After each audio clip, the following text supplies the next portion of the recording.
It has become closer to the norm to invest in E2 characters in the game these days. Many E2 elevate the character to new heights and can drastically change their meta standing.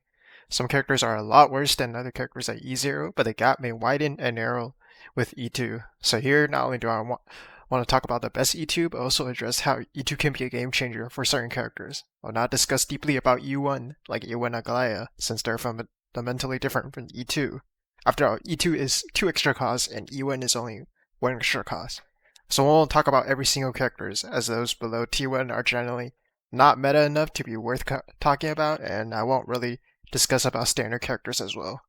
So why talk about E2? Because E2 by itself isn't what makes it so broken. It's the combined power of E2 and E1 that synergizes together to make the E2 so much more powerful than if it were standalone.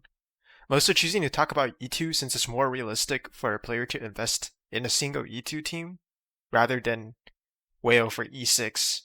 And after all, talking about E4 and E6 is kind of unrealistic for most people after all. So the first E2 I want to talk about is Danhen and Bitter Lune. Again, I just butchered that pronunciation, but whatever. So his E2 actually advances himself by 100% immediately after using his ult, which is extremely powerful for him, because it allows him to immediately do his enhanced basic attack, allowing effectively at least 2 to 3 extra turns per cycle.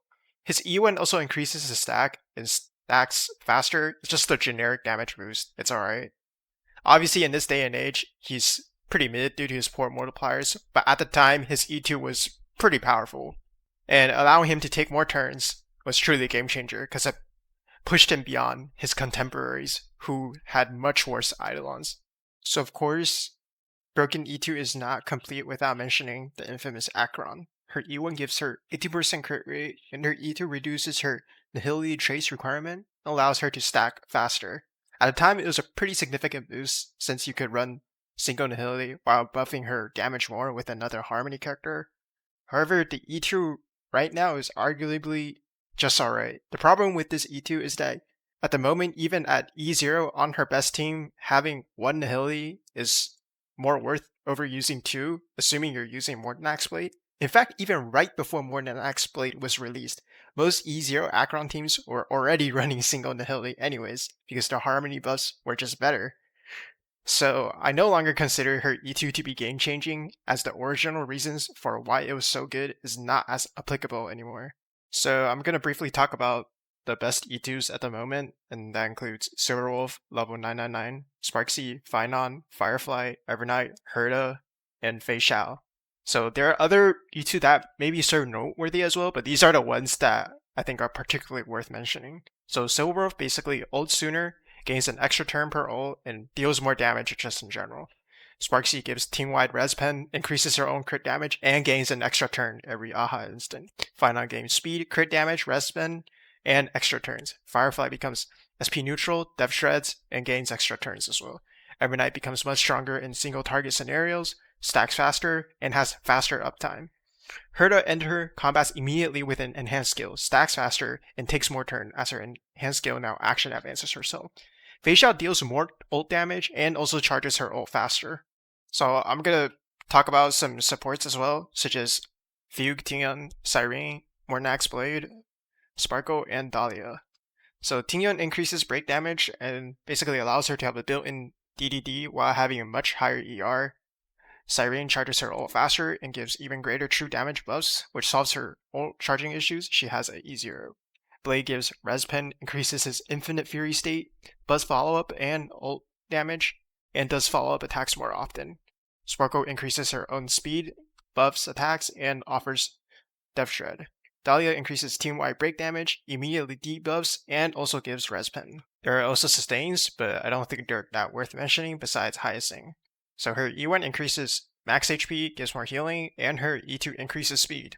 However, you would usually prefer investing in actual supports and DPS if you really care about meta and cost maxing. Of course, if you like them, it's fine to invest a bit in them. After all, I myself got Hyacinth LC, and I don't even have Castris or Evernight. But I'll explain later why I think Hyacinth E2 is pretty good. So what makes all of those E2s so good? Let me know what you think in the comments, but I'll give my own personal opinion. So besides Dahlia, most of these E2 provide a certain utility that manipulates AV to a certain degree, whether it be extra turns or more speed, and that's why they're generally so powerful.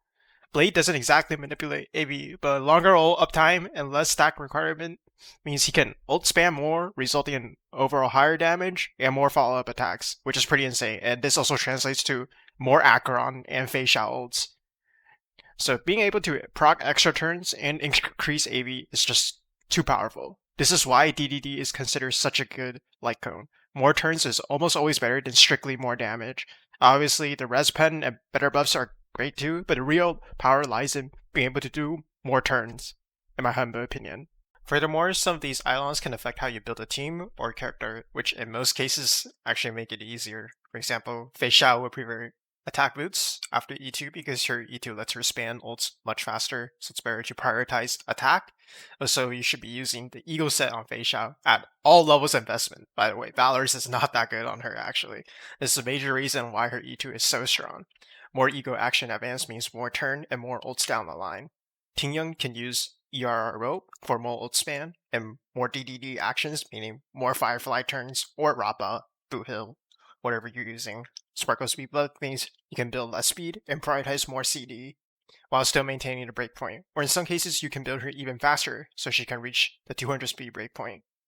So that's only her E1, so I actually want to talk about her E2 to Death Shred. So usually you will be using her Sustainless with Finon, and Finon actually gets a lot of Death Shred from his Light Cone and E1 Sarija. So it actually jumps from 54 Death Shred to 84 Death Shred with E2 Sparkle, and that is a huge ramp. Blade considers ult damage as follow-up damage, which is a very, very interesting cook I want to talk about. This means you can actually run the Ash Blazing Duke set on Acheron with E2 Blade, because ult damage is now considered follow-up damage. The set is actually slightly better than Pioneers. I wouldn't really recommend it though, unless you really care about min-maxing or have good Duke pieces lying around. Pioneers works just fine.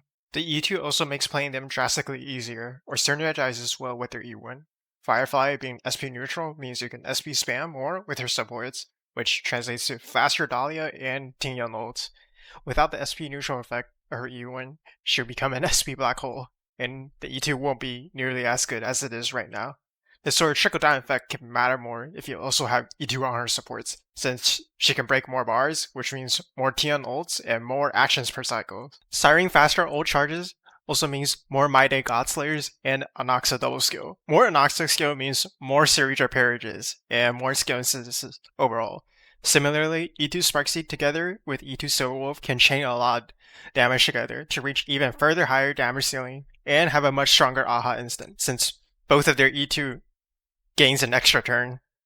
E2 Hyacinth is actually very powerful with Elation as well, and I actually consider it better than Huo Huo, since she gives more speed, which is exactly what Silverwolf wants. She also heals more and does actual good damage. Her E1 increasing max HP is extremely good for Monorem as well.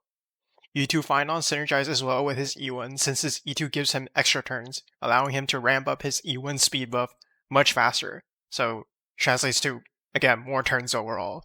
And when paired with other E2 supports, becomes a lot stronger. Both E2 Herda and Evernight also stack faster, which means more ults and more nukes. Notice that most of these E2, besides just hitting harder, also stack faster and allow the characters to perform more actions, meaning more total damage output, which is what makes those E2s so good. Most tier lists are at E0, but you can observe that some characters completely change at E2 and are far superior to other E2.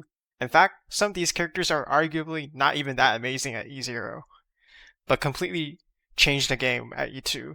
However, I also want to discuss the characters with mediocre E2. These characters aren't necessarily bad on their own, but their E2 tend to be pretty bad. I'll mainly discuss those with poor verticals, but of course there are also characters that may have good E1 but a bad E2.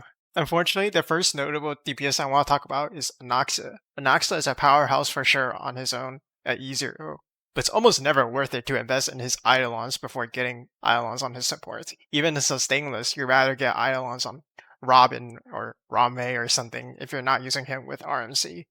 His E1 gives him 16 Depth Shred, and his E2 gives him 20 Res Pen. The recovered SP only happens once, and it doesn't even matter since if you manage his SP fine, it shouldn't even matter.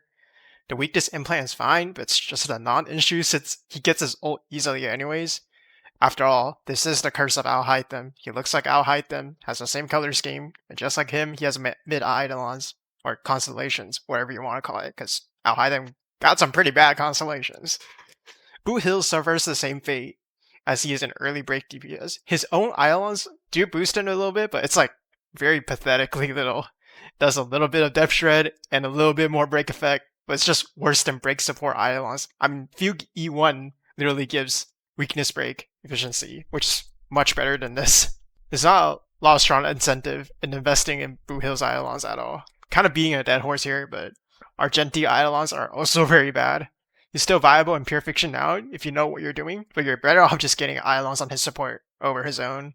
His E6 is actually worse than E2 Sparkle, since it only buffs his ult damage, not even his skill damage. Jingyuan E2 is pretty bad as well, since it buffs his own damage, not the lightning lore damage, which is the damage that actually matters. Some supports are also victim to this, especially Sunday. Unfortunately, Sunday eidolons are not that amazing. His E1 is fine, I guess, but doesn't really work if you don't have a summon, and eidolons don't manipulate AV like the other support eidolons do. And recovering SP doesn't even do that much, since if your DPS is SP hungry, you would just use Sparkle anyways. Sunday had always suffered from this, even during his prime, so this was an issue that was always prevalent. Rame E1 isn't that bad, but her E2 is pretty nothing breaker, since it only applies the attack buffs after the weakness break. I might be wrong on this, but I believe the attack buff doesn't even work on Firefly here, so her conversion trace is useless there as well. Attack buff doesn't work on a lot of characters, and generally you would just prefer Robin in that case, who actually has pretty decent E2, because Robin's E2 buff speed. Sarija's E2 is also pretty useless, while her E1 is pretty good since it depth shreds. Her E2 buffs the main DPS by a little bit, but mainly buffs her own damage, which is inconsequential in the long run. Xiaoshu E2 is pretty inconsequential as well, since it buffs his personal damage, which barely does anything at all. Again, I won't really mention sustains, because I don't think they're that worth talking about, but an honorable mention has to go to E2 Luocha because of how laughably terrible it is. This effect is especially noticeable if you're playing him on HP scaling teams or against Pollux. He would shield instead of healing in certain scenarios, and this could potentially translate to less casters ults, less blade ults, not cleansing against Pollux, etc. So in certain cases, it's actually detrimental. This Eidolon is actually so bad that I would recommend you to not get it. So what exactly make those Eidolons so bad though? Let me know what you think. But personally, I think for the DPS, it's because they buff inconsequential parts of the kits that don't matter at all. And for the supports, they either give redundant utility or buff their own personal damage that barely matter at all. In short, they are mostly huge nothing burgers. So, are these characters bad? For the most part, yes, but not necessarily. After all, Anaxa is still a very good DPS.